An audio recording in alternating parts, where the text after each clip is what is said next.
The drama has just escalated in the automotive world as Mark Maccan is now left disappointed and frustrated because his Bugatti Veyron gave him a glimpse of hope, only to fall apart again. Within seconds of what should have been a normal drive, everything unraveled, turning a breakthrough into another nightmare. Everything felt perfect until the clutch started slipping.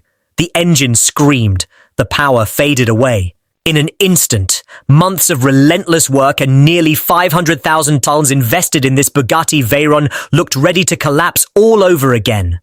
The heartbreaking part? The warning had already been given. Former Bugatti engineers insisted that one tiny gearbox mistake would destroy the entire comeback. Moments later, their prediction became reality.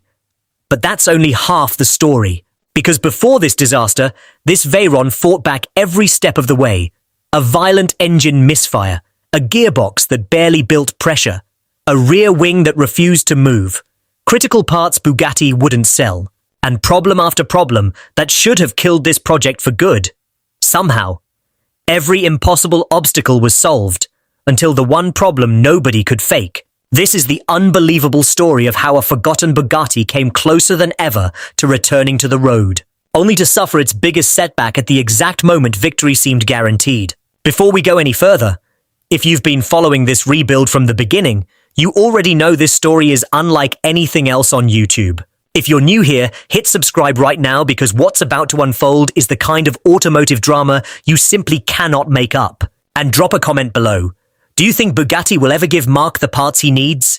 Because that answer matters more than you might think. Now, let's go back to where this nightmare really began. Long before the clutch failed, long before the first drive attempt, there was a problem that had no obvious explanation. The engine was misfiring. Not gently, not occasionally. Violently, unpredictably, in a way that made this 10-cylinder, 1,000-horsepower machine feel broken at a fundamental level. Mark knew something was seriously wrong, but diagnosing a Bugatti Veyron isn't like diagnosing a Ford Focus. These cars were engineered in secrecy. The diagnostics are proprietary. And the manufacturer has made it abundantly clear they have no interest in helping independent rebuilders. So Mark did something clever. He sourced access to a healthy, fully functioning Veyron and began cross-referencing live sensor data between the two cars. Side by side, identical engine architecture. And the difference was immediately obvious. The MAF sensors, the mass airflow sensors responsible for measuring the precise volume of air entering the engine, were reading completely out of range on Mark's car. The misfire wasn't random. It had a source. Here's where it gets interesting. Because those MAF sensors, they aren't exclusive Bugatti components. Despite what the manufacturer might want the world to believe, that sensor is shared with other production vehicles from within the Volkswagen Group, which means it can be cross-referenced, it can be sourced independently. And Mark wasn't the first person to discover this. Matt Armstrong had experienced the exact same misfire symptoms during his own Veyron rebuild and had already traced them to the identical sensor failure. The solution existed. It just required someone willing to look beyond what Bugatti was willing to provide.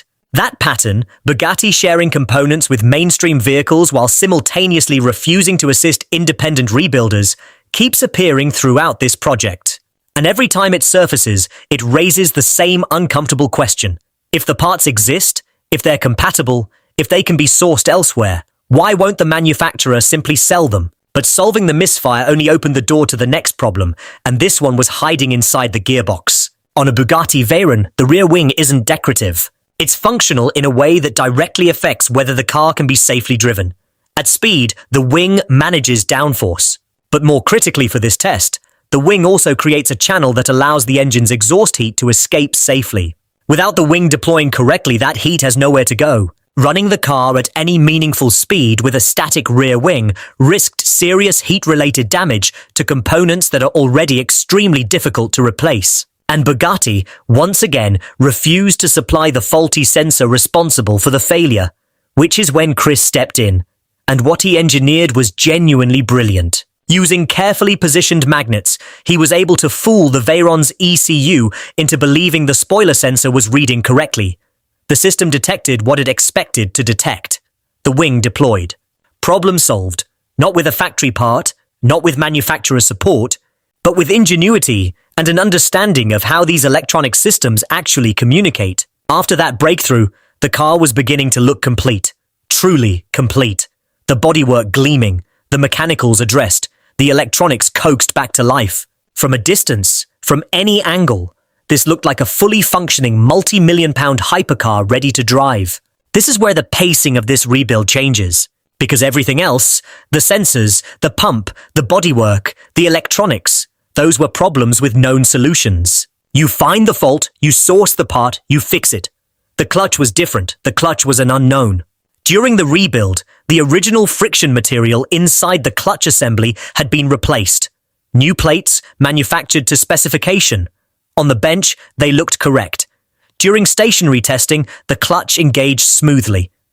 But Rob and Andrew, former Bugatti and Ricardo engineers who had originally worked on the Veyron's development, issued a warning that stopped the team cold. They explained that clutch friction material can behave perfectly in controlled, low-load conditions and then fail completely once real engine torque is introduced. The heat, the pressure, the rotational forces of a live drive are simply not replicable on a workshop floor. You cannot know how that friction material will perform until the car is actually moving under power. And if it failed under load, it wouldn't just slip. It could damage components that have no independent replacement source whatsoever. So the team did the only sensible thing. They kept working. They focused on everything else that still needed to be done. And there was plenty. The Mansory aluminium body panels on this Veyron had oxidized badly. Years of neglect had left them looking almost beyond recovery. But Bob, the bodywork specialist who had already proven himself capable of the impossible on this project, approached the panels with a level of craftsmanship that belongs in a museum. Hammering, heating, cutting sections out, welding new material in. Then hours upon hours of polishing, working through compounds, refining the surface, bringing back a finish that most professionals would have told you was simply gone. The before and after photographs looked like two entirely different cars. It was one of the most dramatic single transformations in this entire rebuild. Then came the dry ice blasting, a cleaning process that strips decades of grime from surfaces without damaging the material underneath. And what it revealed shocked even the team. Beneath the years of neglect, beneath the surface contamination, the Veyron's underlying structure was remarkably original, remarkably well preserved. This car hadn't just survived its abandonment, it had survived it well. But just as the car began looking like the hypercar it was born to be, another critical failure surfaced. The rear spoiler refused to move. On a Bugatti Veyron, the rear wing isn't decorative. It's functional in a way that directly affects whether the car can be safely driven. At speed, the wing manages downforce. But more critically for this test, the wing also creates a channel that allows the engine's exhaust heat to escape safely. Without the wing deploying correctly, that heat has nowhere to go. Running the car at any meaningful speed with a static rear wing risked serious heat-related damage to components that are already extremely difficult to replace. And Bugatti once again refused to supply the faulty sensor responsible for the failure, which is when Chris stepped in. And what he engineered was genuinely brilliant.